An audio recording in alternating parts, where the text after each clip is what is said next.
Superheroes are old, like nearly 100 years old. I mean, some of the biggest heroes are going into the public domain in less than a decade. So James Gunn, clock's a ticking. But not all superheroes are senior citizens. Some heroes are in their teens or even in their infant years. For example, Jaime Reyes' Blue Beetle debuted in 2006, Damian Wayne Robin in 2006, and Miles Morales Spider-Man in 2011, Kamala Khan Captain Marvel in 2012, Jessica Cruz Green Lantern in 2014, and Luna Snow in 2018. Of course, there are tons of characters introduced in the 2000s, but those are the most popular that I can think of, but like I said, I'm sure there's plenty more that I missed. These are either updated versions of older characters, whether it be a new character taking up an old mantle like Spider-Man, Robin, Green Lantern, and Blue Beetle, or a brand new character altogether like Luna Snow.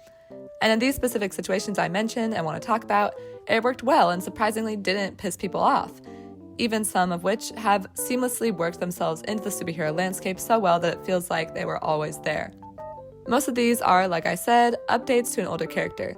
Blue Beetle first appeared in 1939 as Dan Garrett, his powers not actually having anything to do with an alien scarab attached to him, and this hero flew pretty much under the radar without garnering any real mainstream popularity until 2006 when DC had the idea to enrich the Blue Beetle story by making it about a sort of evil Jiminy Cricket consciousness with the constant threat hanging over you that said Jiminy Cricket could potentially take over your body and destroy the world at any time. It's about balancing the power you were given to try to help people while also not giving yourself too much over to that power and thus put people in danger. Whereas the original Blue Beetle was just your run-of-the-mill crime fighter with a stun gun, who I'm sure had some interesting adventures but was never given anything to help him stand out. Similarly, while I love Hal Jordan Green Lantern and all of the previous Green Lanterns, Jessica Cruz was made unique and memorable by her battle with anxiety and PTSD, with her story being about how sometimes it takes just as much willpower to leave your apartment as it does to fight a giant monster. New heroes have also made more of an effort to represent more sections of the American population. For a while, most heroes were white men, but with these new heroes, we've seen so many more identities represented in comic books, which often get translated to TV shows and movies. I mean, me personally, the reason I started reading Blue Beetle is because I loved his storyline in Young Justice. And when I saw the El Paso location tag, I was like, oh my gosh, a Texan hero! Another thing I noticed about these new heroes is that most of them have two parents. With a few exceptions, most heroes for the first 70 years of comic books were orphans, making it a staple of the genre. I guess people got tired of seeing that same story over and over again with a different filter over it, so more modern writers wanted to explore what a superhero with both parents would be like. Damian Wayne famously has to deal with the reality of having a villain for a mom and a hero for a dad, which is a very interesting dynamic that is explored by his character. Miles Morales and Kamala Khan both have two alive, loving, employed parents who uplift them and help them along their journeys, which again is very nice to see, as of up until now, superheroes haven't had much support within their stories. Whether or not Blue Beetle's parents know about his identity varies by adaptation, but in his live-action movie especially, so much emphasis was placed on the family unit and how they all work together to defeat the big bad.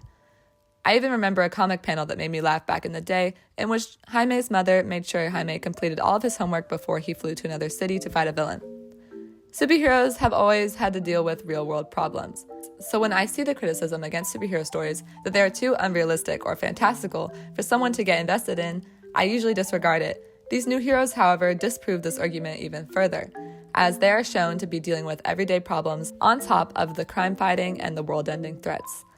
I mentioned Jessica Cruz's PTSD, while another new Green Lantern, Simon Baz, deals with racial profiling and the US justice system.